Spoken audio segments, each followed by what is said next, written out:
عبد الله بن مبارک رحمه الله چې کله وفات شو نو دا یو کس په خوب کې ولیدو ورته وایي الله جل شانه در سره څه معامله وکړله هغه ورته وایي الله جل شانه زما سره ډېر د رحم د کرم او د فضل معامله وکړله بغیر د تحقیق نه ماته یو ډېر لوی درجه راکړله لیکن زما کور ته چې مخامخ د کم لوار والا کور دی هغه ته الله جل شانه دومره درجه ورکړله چې هغه درجه ماته هم نه ده میلاو شوي حالانکې عبد الله بن مبارک رحمه الله یو ډېر لوی بزرګ تیر شوی دی یو ډېر لوی ولی تیر شوی دی دغه سړی چې کله سحر راپاڅېد نو ده سره فکر شو سوچ شو چې آیا دغه سړي به کم داسې عمل کولو چې د عبد الله بن مبارک رحمه الله نه ورته غټه درجه میلاو شوې ده آیا ده به داسې څه نیک عمل کولو نو دی چې کوم دی د عبد الله بن مبارک رحمه الله محلې ته لاړی د هغوی د کلي کوڅې ته لاړی هلته کې د خلکو نه تپوس وکړو چې دلته کې څوک لوهار شته دی چې هغه وفات شوی دی چا ورته کور وښودو چې آو دانکي ځای کې چې کوم دی یو لوهار دی یو څو ورځې مخکې وفات شوی دی دی چې کله هلته کې لاړلی د هغه سړي د بچو د بیبي سره کېناست هغوی ته دا واقعه ورته واوروله او ورته وویل چې ستاسو د خاوند دوی به کم داسې خاص عمل کولی چې الله جل شانه ورته دومره لویه مرتبه ورکړله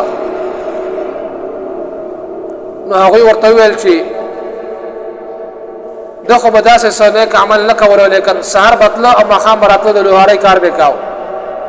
لیکن یو دوه خاص عملونه ما ته معلوم دي هغه دا چې کله به ده کار کولو نو اذان چې به کله وشو دا به فورا چې کوم دی مونځ طرف ته به متوجه شو او کار به یې په ځای پرېښودو ان تر دې چې ده به کله ته پلک به فتح کړی او هغه بلا سریا ته نه ورافریښې هلته به اذان وشو پل به شاته وغورځاو لیکن ده به دا خوښ نه ګڼله چې هغه پل چې کوم دی وسپنې نه رافرېږي او دی به چې کوم دی مونځ ته حاضر شو دوکان دی بند کو یو خو پکې دا عمل و او بل خاص عمل دا و چې مخامخ کور کې یو بزرګ اوسېږي عبدالله بن مبارک رحمه الله هغه به چې کوم دی د شپې د خپل کور په چت باندې ودرېدو او ټوله شپه به چې کوم دی تهجد کول منځونه به کول الله جل شانه ته به جړل نو کله چې زما د خاوند هغه ولیدو نو په زړه کې به دا ارزو وکړه تمنا به وکړه چې کاش الله جل شانه ما ته هم داسې فراغت راکړی وي